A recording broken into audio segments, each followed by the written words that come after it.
তীব্র গরমে অতিষ্ঠ পঞ্চগড়ের দেবীগঞ্জ উপজেলার পামুলী ইউনিয়নের ঢাঙ্গিরহাট উচ্চ বিদ্যালয়ের শিক্ষার্থীরা। অসহনীয় গরমের কারণে অনেক শিক্ষার্থী ইতিমধ্যে স্কুলে আসা বন্ধ করে দিয়েছে। এমপিওভুক্ত এই বিদ্যালয়টিতে গত বছরের ডিসেম্বর মাসে জেলা শিক্ষা প্রকৌশল অধিদপ্তরের আওতায় অবকাঠামোগত উন্নয়ন কাজ শুরু হয়।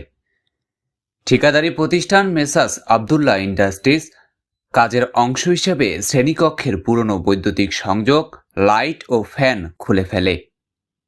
এই কাজটি শিক্ষা প্রকৌশলের আওতায় শিক্ষা প্রকৌশল কর্তৃক নিয়োগকৃত ঠিকাদার গত ডিসেম্বরে কাজ শুরু করে, কিন্তু কাজের আংশিক কাজ করে অদ্যাবধি কাজ সমাপ্ত করে নাই।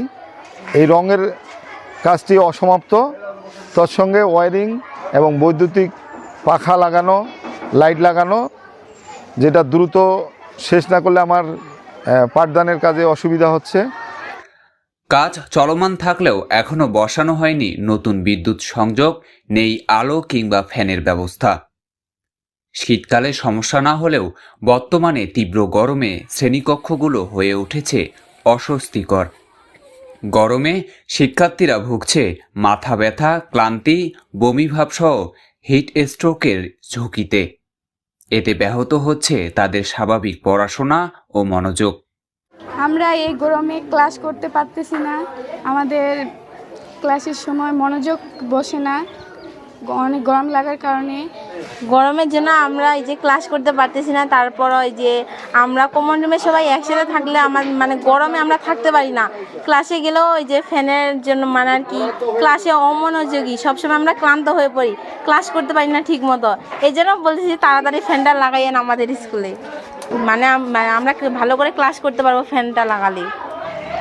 আগে আমাদের ক্লাসরুমে প্রতিটা ক্লাসরুমে ফ্যান ছিল, প্রতিটা ক্লাস হতে ফ্যান ছিল। ফ্যানের বাতাসে আমরা সুন্দরভাবে ক্লাস করছিলাম, সবাই আমরা ভালোভাবে ক্লাস করেছিলাম। এখন বিগত কয়েকদিন ধরে এখানে ফ্যান নাই। তারপরে এই যে কাজ শুরু হয়েছিল তখন আসলে ফ্যানগুলো খুলে রাখা হয়েছিল, সেই কারণে আমরা ক্লাস করতে পারি নাই, ভালোভাবে ক্লাসও হচ্ছে না এখন এই ফ্যানের কারণে। শিক্ষার্থীদের স্বাস্থ্য ও শিক্ষার কথা বিবেচনা করে দ্রুত বিদ্যুৎ সংযোগ ও ফ্যান স্থাপনের দাবি জানিয়েছেন শিক্ষার্থীরা। তাদের আশা, দ্রুত সময়ের মধ্যে কাজ শেষ করে স্বাভাবিক পরিবেশ ফিরিয়ে আনা হবে বিদ্যালয়ে।